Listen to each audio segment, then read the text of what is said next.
Bakit tumanggap ka pa na ibang assignment? Ano, mas pinaprioritize mo pa yung trabaho mo kaysa sa kasal natin? You know for a fact that you're supposed to be here with me. Hi, Carl!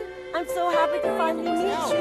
Sabi ni Manay Dang, super galing mo daw magluto. Sikat na chef ka daw. Ano nga ba yung handa natin sa kasal? Lahat Filipino. Paella Sevillana, pastel de lengua, murcon, prawns cooked in wine, and for dessert, my very own version of mango mousse. Akala ko ba lahat Filipino? Matagal na ho ba siya sa inyo? Ano ka ba? Kapatid namin yan.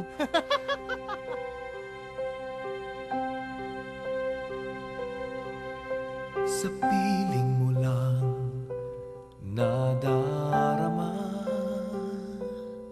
ang tunay na pagsinta. Pagyakap kita ng mahigpit, parang ako'y nasa langit. Ngunit ito ay panaginip lamang, pagkat ang puso mo'y labis kong nasaktan.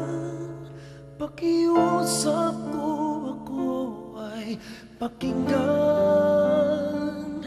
Kailangan kita ngayon at kailanman. Kailangan mo malaman na ikaw lamang ang tunay kong minamahal. At langit kong hiling ay makapiling ka muli. Lana, God, what have I done? Nangyari. Hindi mo ako pinili. Pero mali-mali.